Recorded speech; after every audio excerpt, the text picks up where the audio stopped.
गौतम बुद्ध रोज अपने शिष्यों को उपदेश देते थे। बुद्ध की ज्ञान की बातें सुनने काफी लोग आते थे। एक व्यक्ति गौतम बुद्ध का प्रवचन सुनने रोज नियम से आता था और उनकी सारी बातें सुनता था। बुद्ध अपने प्रवचनों में क्रोध, अहंकार, लोभ, शत्रुता छोड़ने की बात कहते थे। बुद्ध के प्रवचनों का सार यही था कि इन बुरी बातों को छोड़े बिना जीवन में शांति नहीं मिल सकती है। एक दिन उस व्यक्ति ने गौतम बुद्ध से कहा कि तथागत, मैं रोज नियम से आपके प्रवचन सुन रहा हूं, लेकिन मुझे कोई लाभ नहीं मिल रहा है। आपकी सारी बातें सच है, लेकिन मेरे जीवन में इनसे कोई बदलाव नहीं आ रहा है। बुद्ध ने उस व्यक्ति से पूछा कि तुम कहाँ रहते हो? उसने जवाब दिया कि मैं श्रावस्ती में रहता हूं। बुद्ध ने पूछा, ये जगह यहां से कितनी दूर है? उस व्यक्ति ने जगह की दूरी बताई। इसके बाद बुद्ध ने फिर पूछा, तुम वहां कैसे जाते हो? व्यक्ति ने बताया कि कभी घोड़े पर, कभी बैलगाड़ी पर बैठकर जाता हूं। बुद्ध ने फिर पूछा कि तुम्हें वहां पहुंचने में कितना समय लगता है? व्यक्ति ने पहुंचने का समय भी बता दिया। इसके बाद बुद्ध ने अंतिम प्रश्न पूछा कि क्या तुम यहां बैठे बैठे ही श्रावस्ती पहुंच सकते हो? इस प्रश्न के जवाब में व्यक्ति ने कहा कि गुरुजी, ये कैसे संभव है? इसके लिए तो चलना पड़ेगा, तभी मैं वहां पहुंच सकता हूं। बुद्ध बोले कि हम चलकर ही हमारे लक्ष्य तक पहुंच सकते हैं। ठीक इसी तरह जब तक हम अच्छी बातों का पालन नहीं करेंगे, उन पर चलेंगे नहीं, तब तक हम पर प्रवचनों का कोई असर नहीं होगा। सिर्फ अच्छी बातें सुनने से हमारा जीवन नहीं बदलता है। हमें प्रवचन को समझना होगा और उन्हें अपने जीवन में अपनाना होगा। व्यक्ति को बुद्ध की बातें समझ आ गई और उस दिन के बाद उसने भी बुद्ध के बताए मार्ग पर चलना शुरू कर दिया। बुद्ध के प्रवचनों से व्यक्ति की सोच बदल गई और उसका मन शांत हो गया।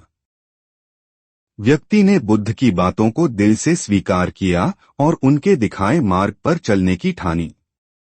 उसने अपने जीवन में बदलाव लाने के लिए सबसे पहले अपनी बुरी आदतों को छोड़ने का प्रयास किया। वह अब क्रोध, अहंकार और लोभ से बचने की कोशिश करता। शुरुआत में उसे बहुत कठिनाई हुई, क्योंकि पुराने संस्कार आसानी से नहीं छूटते। एक दिन वह व्यक्ति अपने घर के पास के एक तालाब पर गया।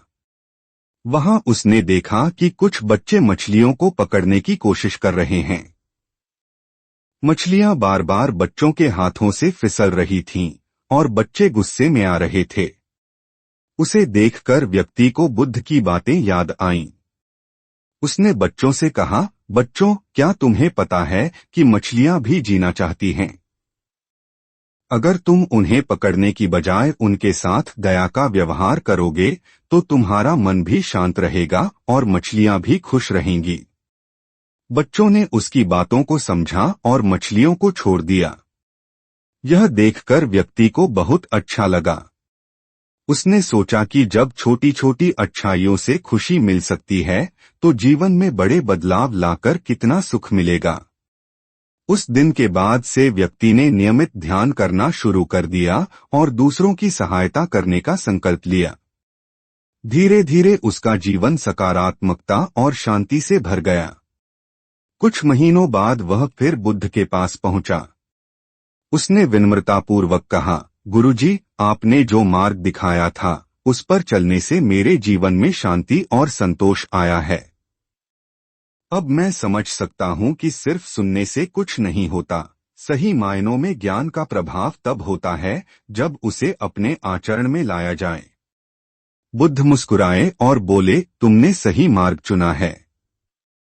ज्ञान को आत्मसात करके ही तुम न केवल अपने जीवन को बल्कि दूसरों के जीवन को भी बेहतर बना सकते हो। इसी तरह आगे बढ़ते रहो। उस दिन से व्यक्ति ने दूसरों को भी इस मार्ग पर चलने की प्रेरणा देने का निश्चय किया। धीरे धीरे वह एक शांत और दयालु जीवन जीने लगा और बुद्ध के उपदेशों का सच्चा अनुयायी बन गया। व्यक्ति अब बुद्ध के उपदेशों का प्रचार प्रसार करने में लग गया।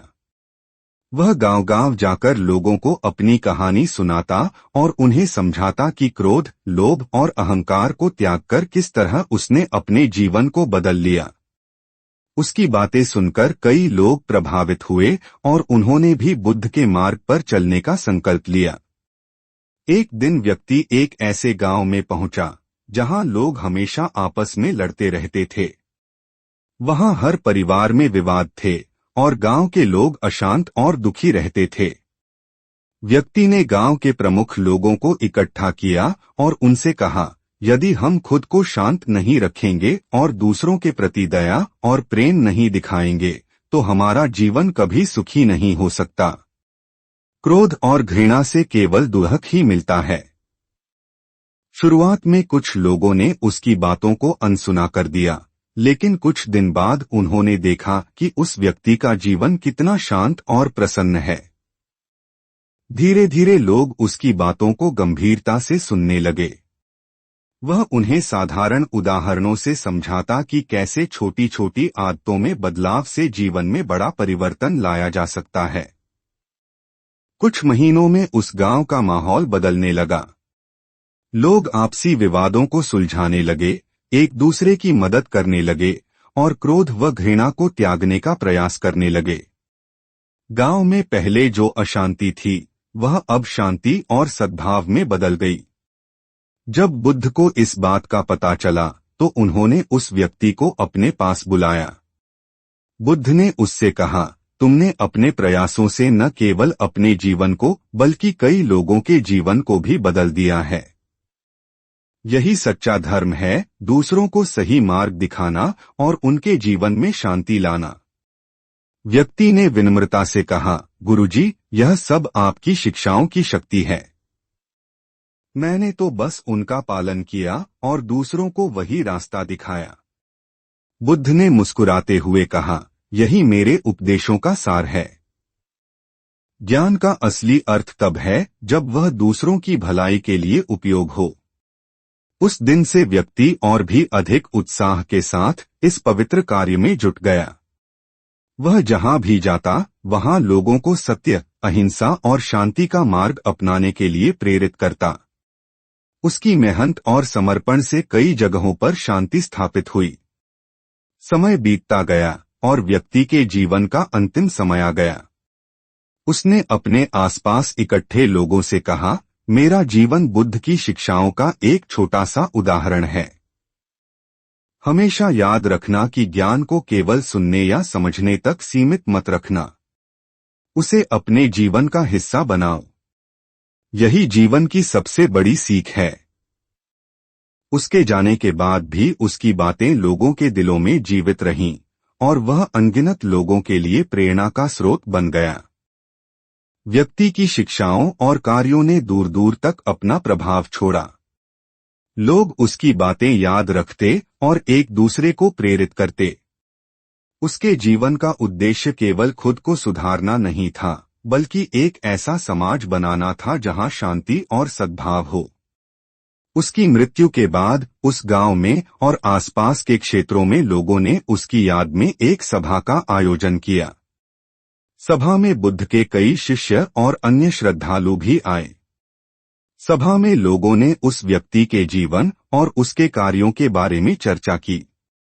एक वृद्ध व्यक्ति ने कहा, उसने हमें सिखाया कि शांति केवल अपने अंदर नहीं होती, उसे फैलाना भी जरूरी है।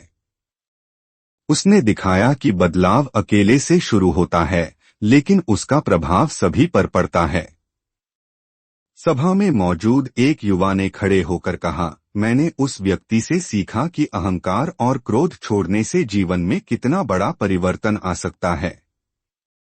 उसकी शिक्षाओं ने मेरी जिंदगी को नया अर्थ दिया। अब मैं भी दूसरों को इस राह पर चलने के लिए प्रेरित करना चाहता हूँ।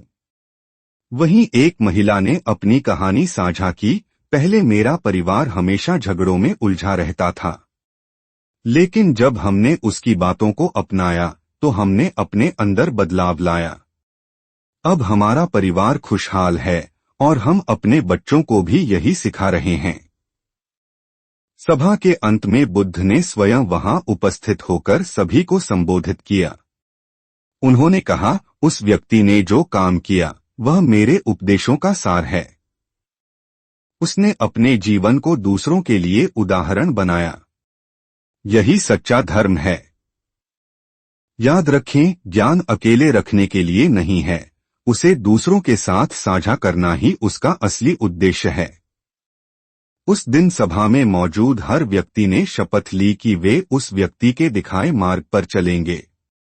उन्होंने यह भी तय किया कि हर वर्ष उसकी स्मृति में एक सभा का आयोजन करेंगे ताकि उसकी शिक्षाएं और कार्य कभी भुलाए न जाएं। समय के साथ उस व्यक्ति की कहानी और बुद्ध की शिक्षाएं पूरे क्षेत्र में फैल गईं।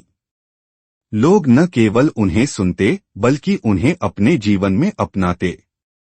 धीरे धीरे उस क्षेत्र में शांति और समृद्धि का एक नया युग आया, जहां हर व्यक्ति क्रोध, घृणा और अहंकार को त्याग कर प्रेम और करुणा के मार्ग पर चलने का प्रयास करता था। उस व्यक्ति का जीवन इस बात का प्रमाण बन गया कि एक छोटा सा प्रयास भी संसार में बड़ा बदलाव ला सकता है, बस जरूरत है सच्चे मन और दृढ़ संकल्प की।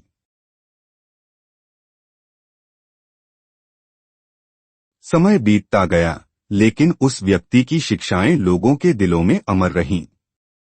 उसके प्रयासों से जो परिवर्तन शुरू हुआ था, वह पीढ़ी दर पीढ़ी आगे बढ़ता गया। गांव और आसपास के क्षेत्र अब प्रेम, करुणा और शांति के प्रतीक बन गए थे। उसके द्वारा स्थापित परंपराएं और शिक्षाएं लोगों के जीवन का हिस्सा बन गईं। हर वर्ष उसकी स्मृति में एक बड़ा आयोजन किया जाता, जिसमें लोग अपने अनुभव साझा करते और एक दूसरे को प्रेरित करते। यह आयोजन केवल उसकी याद को जीवित रखने का साधन नहीं था, बल्कि एक नई शुरुआत करने का अवसर भी था। एक दिन एक वृद्ध व्यक्ति ने अपने पोते को उस व्यक्ति की कहानी सुनाई। पोते ने पूछा, दादाजी, क्या मैं भी ऐसा कुछ कर सकता हूँ जिससे लोगों की मदद हो सके? दादा ने मुस्कुराते हुए कहा, बिल्कुल बेटा। याद रखो, बदलाव हमेशा खुद से शुरू होता है। जब तुम खुद अच्छे बनोगे और दूसरों की भलाई का सोचोगे, तो तुम्हारा जीवन भी एक मिसाल बन जाएगा। और इसी तरह उस व्यक्ति की शिक्षाएं और उसकी कहानी पीढ़ी दर पीढ़ी चलती रहीं, जैसे एक दीपक से दूसरा दीपक जलाया जाता है। उसका जीवन इस बात का प्रमाण बन गया कि एक साधारण व्यक्ति भी अपने प्रयासों और नेक इरादों से दुनिया को बदल सकता है। अंत में उसकी कहानी सिर्फ एक व्यक्ति की नहीं, बल्कि पूरे समाज के पुनर्जागरण की कहानी बन गई। यह दिखाने वाली कहानी की सच्ची शांति और सुख केवल खुद को बदलने और दूसरों को प्रेम और करुणा से देखने में है। और यही बुद्ध की शिक्षाओं का सबसे गहरा सत्य था, जीवन को सरल और सुंदर बनाना।